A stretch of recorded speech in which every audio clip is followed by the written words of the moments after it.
नमस्कार दोस्तों, मैं प्रभात तिवारी और सार्थक क्लासेस के यूट्यूब चैनल पर आपका बहुत बहुत स्वागत करता हूं। दोस्तों, आज के वीडियो में हम बात करेंगे 15 दिसंबर 2018 यानी आज जो यूपीएससी असिस्टेंट प्रोफेसर का प्रथम चरण का पेपर हुआ है, उसके जीके सेक्शन के पेपर के विषय में एक डीप एनालिसिस करेंगे। हम ये देखेंगे क्वेश्चन कहाँ से बने और कैसे प्रश्न पत्र में जो क्वेश्चन आए थे उनकी प्रकृति क्या थी और उनका आंसर क्या था। सब कुछ मैं यहाँ पे आपसे डिस्कस करने वाला हूँ। तो वीडियो स्टार्ट करने से पहले दोस्तों मैं आपको बता दूँ कि मैंने काफ़ी मेहनत की है। जो भी मैं आपको आंसर बताऊंगा वो फाइनल नहीं, इस बात को आप ध्यान रख लीजिए कि फाइनल आंसर नहीं है। फाइनल आंसर आपको वही माने जाएंगे जो आपकी ऑफिशियल वेबसाइट पर यूपीएससी द्वारा दी जाएंगी। यहाँ पर ये केवल टेंटेटिव कीज हैं जो मैं आपके लिए लेके आया हुआ हूँ। तो चलिए दोस्तों, पहले तो हम स्टार्ट करेंगे और देखेंगे एक एक आंसर को, एक एक क्वेश्चन को और उसके आंसर को। और दूसरे स्टेप में हम बात करेंगे, पूरा एनालिसिस करेंगे इसको कि ये पेपर किस हिसाब से बना है और आगे आने वाले जो चरण के एग्ज़ाम हैं उनके कैंडिडेट के लिए क्या सुझाव निकल सकते हैं। तो एक डीप एनालिसिस होगा यहाँ पर। तो स्टार्ट करते हैं दोस्तों। देखिए, पहला क्वेश्चन है, भारत के मुख्य निर्वाचन आयुक्त की नियुक्ति कौन करता है? संसद सदस्य, प्रधानमंत्री, राष्ट्रपति और विधि मंत्री। तो इसमें जो सही आंसर होगा दोस्तों पहले का, वो आपका बी होगा दोस्तों, नो डाउट। ये पढ़ाया भी है मैंने दोस्तों आपको अपने वीडियो में, नोट्स में। 2011 की जनगणना के अनुसार उत्तर प्रदेश के निम्नलिखित जनपदों में किसमें महिला साक्षरता दर सर्वाधिक है? तो चार ऑप्शन है, मैं आपको सही आंसर बताता हूँ दोस्तों। इसका जो है डी होगा, गाजियाबाद। दोस्तों याद रखिएगा, ये टेंटेटिव की हैं, फाइनल आंसर की नहीं। मैंने इनको सर्च ही किया हुआ है और काफ़ी सावधानी मैंने रखी, उसके बाद ही मैं आपको आंसर दे रहा हूँ। फिर भी फाइनल आंसर की आपकी वही मानी जाएंगी जो यूपीएससी आपको देगा। तो फाइनल प्लीज़ इनको मत मानिएगा, टेंटेटिव की ही इनको मान के आप मिलाइएगा। निम्नलिखित राज्यों में कौन पवन ऊर्जा के उत्पादन में देश में अधिकतम योगदान करता है? राजस्थान, गुजरात, महाराष्ट्र या तमिलनाडु। तो इसका जो सही आंसर होगा क्वेश्चन नंबर 3 का, वो होगा दोस्तों तमिलनाडु। आप मिला लीजिए, तमिलनाडु इसका सही आंसर है। एंड क्वेश्चन नंबर 4, निम्नलिखित राज्यों में किसमें वनों के अंतर्गत सर्वाधिक क्षेत्रफल पाया जाता है? तो दोस्तों नो डाउट मध्य प्रदेश में सबसे अधिक जो है वन पाए जाते हैं। तो सही ऑप्शन आपका सी होगा, फोर्थ का सी बिल्कुल सही है। एंड आगे हम बढ़ेंगे, क्वेश्चन नंबर 5, सिंधु की निम्नलिखित सहायक नदियों में कौन पाकिस्तान से होकर नहीं बहती? तो इसमें जो है दोस्तों, एक तो आपका कंफर्म आंसर है जो रावी नदी जो है पाकिस्तान से होकर नहीं बहती। लेकिन दोस्तों यहाँ पर एक डाउट है मुझे, व्यास मुझे कहीं भी ऐसा नहीं मिल पा रहा है कि ये पाकिस्तान में बहती है कि नहीं। तो इस नदी को भी आप देख लीजिएगा। अगर दोनों नदियों के विषय में ऐसा मिल रहा है तो फिर दो आपके ऑप्शन हो जाएंगे, तो ये चैलेंजिंग क्वेश्चन हो सकता है। लेकिन अभी मुझे जो है, मैं व्यास के विषय में कुछ नहीं कह सकता हूँ। हाँ, रावी नहीं मिलती है ये श्योर है। क्वेश्चन नंबर, आगे हम बढ़ेंगे 6 की ओर। तो क्वेश्चन नंबर 6 है, निम्नलिखित राज्यों में कौन भारत में लौह अयस्क का बृहत्तम उत्पादक है, यानी लार्जेस्ट प्रोडक्शन? तो दोस्तों ये झारखंड है। झारखंड में बहुत सारी जो है लोहे की खाने हैं। तो ये आपका सही ऑप्शन 6 का जो है वो आपका बी हो जाएगा।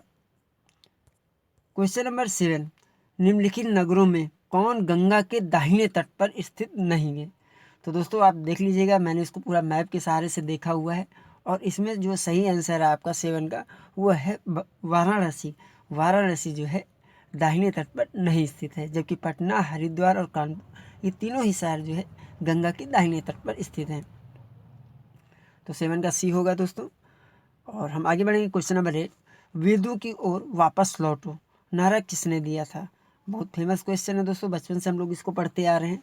आप लोगों ने बिल्कुल सही आंसर लगाया होगा। तो इसका सही ऑप्शन है डी।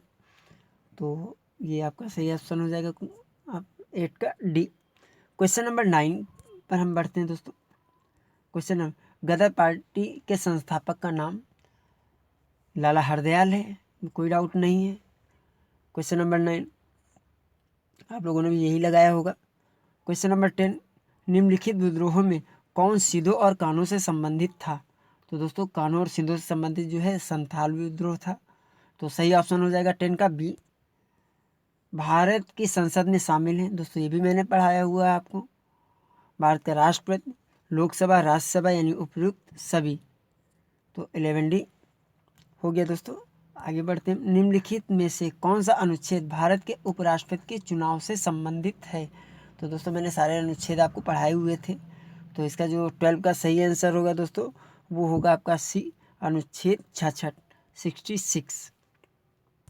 क्वेश्चन नंबर 13, लोकसभा में राज्यों से निर्वाचित सदस्यों की सभा है संख्या है। दोस्तों ये भी मैंने आपको अपने नोट्स में पढ़ाया हुआ है। तो ये आपका डी ऑप्शन सही होगा, 530।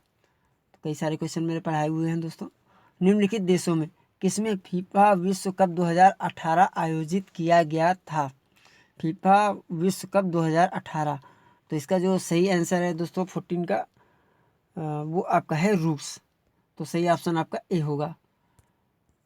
मई 2018 में कर्नाटक में कितनी विधानसभा सीट के चुनाव हुए थे? तो 15 नंबर क्वेश्चन है दोस्तों। इसका सही ऑप्शन है जो मुझे मिल पा रहा है 224।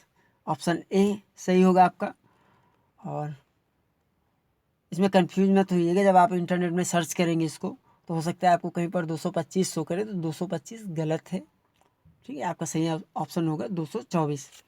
क्वेश्चन नंबर 16, संयुक्त राष्ट्र के जनसंख्या संभाग के आकलन के अनुसार मई 2018 में भारत की जनसंख्या कितनी थी? क्वेश्चन नंबर 16, 4 ऑप्शन आपके पास दिए हुए हैं। तो इसका जो सही ऑप्शन होगा 16 का वो दोस्तों देखिए ये कन्फर्म नहीं है। इसमें जो सही ऑप्शन हो सकता है मेरे हिसाब से दोस्तों वो बी या डी में कुछ हो सकता है। तो मैं बिल्कुल इसमें श्योर नहीं हूँ, तो आप इसको डाउट में ही रखिएगा या आप इसको मिला लीजिएगा। क्वेश्चन नंबर 17, निम्नलिखित में किसे time person of the year 2017 घोषित किया गया? क्वेश्चन नंबर 17 का जो सही ऑप्शन है दोस्तों वो आपका है D, the silence breakers, D है। क्वेश्चन नंबर 18, नीति आयोग द्वारा 28 मार्च 2018 को जारी अभिलाषी जनपदों की सूची में कौन जनपद सर्वाधिक पिछड़ा हुआ है? तो इसका जो सही आंसर होगा वह होगा ए, मेवात, हरियाणा। तो ये हो जाएगा आपका सही ऑप्शन ए 18 का। आप मिलाते जाइएगा, अपने में टिक करते जाइएगा दोस्तों। हम बात करेंगे क्वेश्चन नंबर 19, निम्नलिखित में किसे भारतीय DNA फिंगर प्रिंटिंग तकनीक का जनक कहा जाता है? यशपाल, US राव, लालजी सिंह या RP रस्तोगी। 4 ऑप्शन दिए हुए थे लेकिन सही आंसर मुझे बताना है। तो 19 का जो सही आंसर होगा दोस्तों वो है मेरे अनुसार बी, लालजी सिंह। तो सही ऑप्शन आपका बी होगा, लालजी सिंह। 20, निम्नलिखित में कौन शिक्षण का स्तर नहीं है? तो 20 का दोस्तों जो होगा वो विभेदीकरण मुझे मिल पा रहा है। मेरे हिसाब से बी आपका सही होना चाहिए, विभेदीकरण स्तर यानी डिफरेंशियल लेवल। 21 क्वेश्चन नंबर, निम्नलिखित में किसे मानव विकास सूचकांक की संकल्पना को प्रारंभ करने का श्रेय प्राप्त है? तो दोस्तों ये आपका 21 का जो सही है वो डी है, महबूब उल हक। ये पाकिस्तान के हैं दोस्तों, तो ये अपडेट कर लीजिए आप। सॉरी दोस्तों। क्वेश्चन नंबर 22, भारतीय शिक्षा आयोग 1964-66 को सामान्यतया जाना जाता है। तो इसका जो सही ऑप्शन है दोस्तों वो आपका बी, कोठारी आयोग। शिक्षा से मैंने आपको पढ़ाया होगा तो आपको नोट्स में मिला ये आयोग जो है मिले होंगे आपको। बहुत सारे आयोग मैंने दिए हुए हैं। निम्नलिखित विद्यालयों में किसने वैज्ञानिक शोध में चिंतन फलक यानी पैराडाइम शब्द का प्रयोग किया?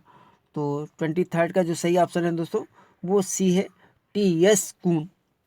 सही ऑप्शन सी है आपका, TS कून। शोध के दौरान ऐसी परिकल्पना का चयन बेहतर है जो अंतरिम हो, निश्चित हो, जांची हुई हो या सर्वमान्य हो, यानी टेंटेटिव हो, फिक्स्ड हो, प्रूव हो या प्रूव हो। तो इसमें देखिए दोस्तों शोध के दौरान परिकल्पना हाइपोथेसिस की आप बात कर रहे हैं तो सॉरी दोस्तों 24 का जो होगा टेंटेटिव ही आपका सही होगा यानी अंतरिम, ऑप्शन ए। क्योंकि परिकल्पना आपने सोचा है ना, एक अनुमान लगाया है आपने। जब आपकी रिसर्च हो जाएगी, डेटा आएगा तब तो ये सही होगा, तब आप इसको डिसाइड कर पाएंगे ये सही है कि नहीं। तो ये केवल एक टेंटेटिव होती है। एंड 25, विश्वविद्यालय अनुदान आयोग की स्थापना किस वर्ष में की गई? पढ़ाया हुआ है दोस्तों मैंने ये आपको। 1956, सही ऑप्शन आपका बी है। 25 बी, बिल्कुल सही। एंड सोफिया दोस्तों जो है आप लोगों काफ़ी चर्चा में था, ये टेलीविज़न में पहला रोबोट बनाया हुआ था ये आपके सऊदी अरब ने। तो सही ऑप्शन आपका इसका सी हो जाएगा, 26 का सी, सऊदी अरब। काफ़ी चर्चा में था दोस्तों ये। एंड 27, पश्चिमी घाट पारिस्थितिकी की विशेषज्ञ पैनल का अगुवा कौन है? तो 27 का सही ऑप्शन है दोस्तों C, Madhav Gadgil. Question number 28, ब्रिटानी शासकों द्वारा किस रियासत को विनय सिद्धांत के तहत लिया गया था? तो ये दोस्तों डाउटफुल क्वेश्चन है, डाउटफुल क्वेश्चन है।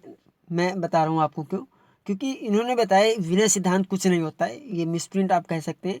एक्चुअली जो राज हड़प नीति थी, डॉक्ट्राइन ऑफ लैप्स जो है, उसके अंतर्गत जो पूरी लिस्ट है उसमें झांसी भी है और उदयपुर भी है। ये उदयपुर दोस्तों राजस्थान वाला बिल्कुल नहीं है, ये आपका जो है छत्तीसगढ़ का है।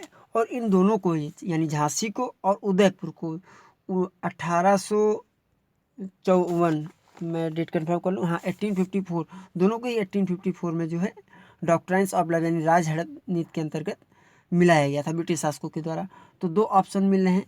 वैसे सही मैं आपको अगर मैं कहूँगा तो मैं ए को ही कहूँगा, अगर अभी आप बात करेंगे तो झांसी जो है मैं मान रहा हूँ, लेकिन दोनों लिस्ट में मिल रहे हैं तो ये हो सकता है कि डाउटफुल जाए, आप देख लीजिएगा इसको।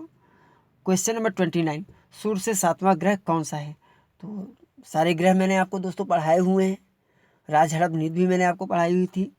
तो सूर्य से आप 7वां ग्रह आपने, मैं उम्मीद करता हूँ कि आपने सही लगाया वो होगा। 29 का जो सही है वो ए यूरेनस, 7th है। एंड संपत्ति का अधिकार, ये भी मैंने आपको दोस्तों पढ़ाया हुआ था, क्वेश्चन मेरे नोट्स में आपको मिलेंगे या मेरे वीडियो में आपने देखा हुआ होगा। संपत्ति का अधिकार जो है दोस्तों कैसा अधिकार है? इसको कानूनी बना दिया गया है। तो सही ऑप्शन आपका होगा डी, कानूनी अधिकार है। क्योंकि पहले क्या था, मूल अधिकार में था ये, तो मूल अधिकार में से इसको हटाकर कानूनी अधिकार बना दिया गया था। तो ये दोस्तों पेपर था। तो पहले चरण में हमने ये आपसे बात की, टेंटेटिव आंसर की। अब मैं कुछ महत्वपूर्ण एनालिसिस करने जा रहा हूँ इस पेपर में। दोस्तों इस पेपर में सबसे पहली बात मैं आपको बता दूं कि यूपीएससी ने उस पैटर्न को फॉलो अप नहीं किया है जिसको इन्होंने अपने सिलेबस में दिया था। इन्होंने बोला था कि 6 इकाई हैं और 6 इकाई में से प्रत्येक इकाई में से 4 प्रश्न पूछना अनिवार्य है। तो दोस्तों आईसीटी इससे पूरा का पूरा गायब है। तो मुझे बड़ा डाउटफुल लग रहा था कि एक इतनी बड़ी संस्था, मुझे बिल्कुल आलोचना मैं नहीं कर रहा हूँ, मैं क्षमा चाहूँगा, लेकिन एक इतनी बड़ी संस्था जो ये कहती है अपने सिलेबस में स्टूडेंट को कि प्रत्येक इकाई से 4 प्रश्न पूछे जाएंगे और उसमें से एक पूरा यूनिट जो है बिल्कुल गायब है, मतलब एक क्वेश्चन नहीं उसमें से, तो काफ़ी डाउटफुल है। और ऐसा मेरे हिसाब से ऐसा नहीं होना चाहिए था, लेकिन मैं इस पर कुछ नहीं बोलूँगा दोस्तों। तो जो पैटर्न इन्होंने दिया है उसके आधार पर ये प्रश्न पत्र बिल्कुल नहीं आया हुआ है। तो इससे आप ज़रूर निराश हुए होंगे और इससे मैं भी निराश हुआ कि अगर आपने एक सिलेबस दिया हुआ है, एक गाइडलाइन दी हुई है, तो उसी हिसाब से एग्ज़ाम होना चाहिए, उसी हिसाब से तैयारी करनी चाहिए। लेकिन ये पूरी तरीके से फेल हुआ है, सिलेबस को बिल्कुल ध्यान में नहीं रखा गया है। इसके पीछे क्या रीज़न हो सकता है अब मैं इसमें नहीं बोल सकता हूँ। काफ़ी योग्य लोग होते हैं दोस्तों यूपीएससी में, काफ़ी क्वालिफाइड पर्सन लोग होते हैं, तो इसमें मेरी आलोचना करना उचित नहीं होगा। लेकिन जो पैटर्न दिया गया था वो फॉलो नहीं हुआ है। आप भी मिलाइएगा, देखिए कितने क्वेश्चन किस पार्ट से लिए गए हैं। तो आपको ये बता दूं कि इसमें जो है कुछ जो है बहुत ज़्यादा है, कुछ पोर्शन ज़्यादा उठा लिया गया है। जैसे भूगोल आपको काफ़ी मिल जाएगा इसमें, इतिहास इसमें मिल जाएगा और संविधान आपको मिल जाएगा। वो संविधान, इतिहास, भूगोल तो एक ही पोर्शन में था, ठीक है, तो ये मिल जाएगा और करंट अफेयर्स मिल जाएगा। लेकिन आईसीटी इसमें पूरी तरीके से गायब है। तो हम ये कहेंगे ये पेपर बिल्कुल उस पैटर्न पर नहीं था जो यूपीएससी ने निर्धारित किया हुआ था और जिस हिसाब से उन्होंने कहा था कि जो है हर यूनिट से 4 प्रश्न पूछना अनिवार्य है। तो एक चीज़, दूसरी बात दोस्तों जीएस के लिए हम बात कर दें, इसमें जनरली पेपर देखने के बाद ये लग रहा है कि ये पेपर आपका मई या जून में सेट हुआ है। तो मई या जून से पिछले एक साल का कम से कम जो आगे के 3 चरण के प्रश्न हैं उन लोगों को मैं सलाह दूंगा कि जिया साहब जो है पिछले इधर का भी देखे रहिएगा। मैं ये नहीं कह रहा हूँ कि हो सकता है कि करंट का ना आए, हो सकता है कि करंट का आए, कई सारे पेपर बने हुए हों। और फिर भी पिछली मई 2017 तक का जो करंट अफेयर्स है उसको आप एक सरसरी निगाह से देख लीजिएगा, क्योंकि वहाँ से क्वेश्चन बनने वाले हैं, मुझे ऐसा लग रहा है। और अगले पेपर में ये भी हो सकता है कि 6 यूनिट की बजाय इसमें आईसीटी नहीं आया है तो आगे में आईसीटी आ जाए, या कोई अलग यूनिट जो है उसके क्वेश्चन आपको ज़्यादा मिल जाए, तो ऐसा भी हो सकता है दोस्तों। यानी आप ये मान के चलें कि कुछ भी संभव नहीं है कि आप पूरा पैटर्न फॉलो ही करें, ऐसा मुझे लग रहा है। इस पेपर को देख के आपको भी लग रहा होगा। तो आई होप दोस्तों मेरा ये वीडियो आपको पसंद आया हुआ होगा।